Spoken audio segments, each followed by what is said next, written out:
హరీష్ రావు గారు, మీరు మాట్లాడుతూ వికారాబాద్ ప్రజలు చూస్తున్నారు అన్నారు.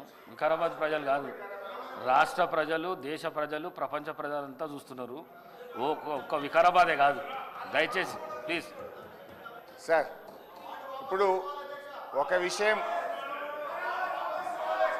అవును, ఈ సభ జరుగుతున్న తీరును రాష్ట్ర ప్రజలు, సిద్దిపేట ప్రజలు, వికారాబాద్ ప్రజలు, దేశ ప్రజలు అందరూ చూస్తున్నారు. సభలో జరుగుతున్న తీరును ప్రజలు గమనిస్తున్నారు. రైట్.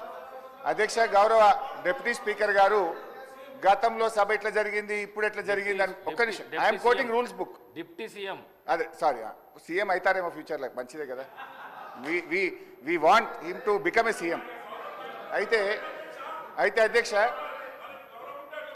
గారు మీరు మాట్లాడుతూ డిప్యూటీ స్పీకర్ అన్నారు. డిప్యూటీ స్పీకర్ కాదు, డిప్యూటీ సీఎం అని. ఓకే, గౌరవ డిప్యూటీ సీఎం గారు, ఇంతకుముందు వారు డిప్యూటీ స్పీకర్ గా పనిచేసినారు. మాకు పాత మిత్రబంధం ఉంది వారికి నాకు.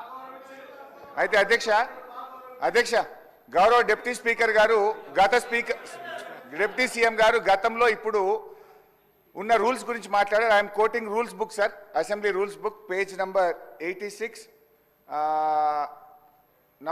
Paragraph number 232(2), public accounts committee గురించి. The committee shall have the power to indicate in the proposed timetable the different hours at which the various stages of bills and other business shall be completed. అంటే BAC కమిటీకి power ఉంది.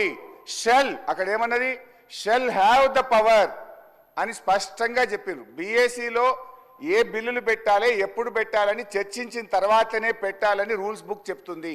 నిన్న నేను రూమ్లో కూడా మీ ముందు చెప్పింది కూడా నేను, సార్ బిల్లులు మాకు BACలో చర్చించకుండానే 2 బిల్లులు సభలో ప్రవేశపెట్టారు, ఇది తప్పు అని నేను రూల్స్ బుక్ ఆధారంగా మాట్లాడినా.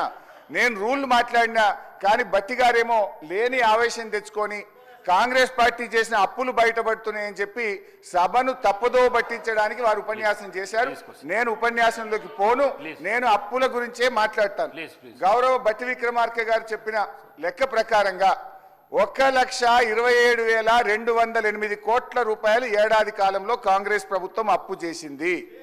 1,27,000 అంటే 5 ఏళ్లలో లెక్క పెడితే ఇది 6,36,000 కోట్లు అవుతుంది. 10 ఏళ్ల బీఆర్ఎస్ పాలనలో 4,17,000 అయితే మీరు 5 ఏళ్లలోనే ఈరోజు 6,36,000 చేయబోతున్నారు. తర్వాత ఇంకొక విషయం నేను మీకు ద్వారా క్లారిఫై చేయాలనుకుంటున్నా.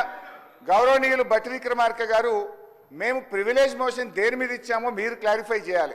దాదాపు 20 మంది కాంగ్రెస్ బీఆర్ఎస్ ఎమ్మెల్యేలు అందరం మీ దగ్గరికి వచ్చి మేము ఇచ్చిన ప్రివిలేజ్ మోషన్ దేని మీద అధ్యక్ష మీరే చెప్పాలి.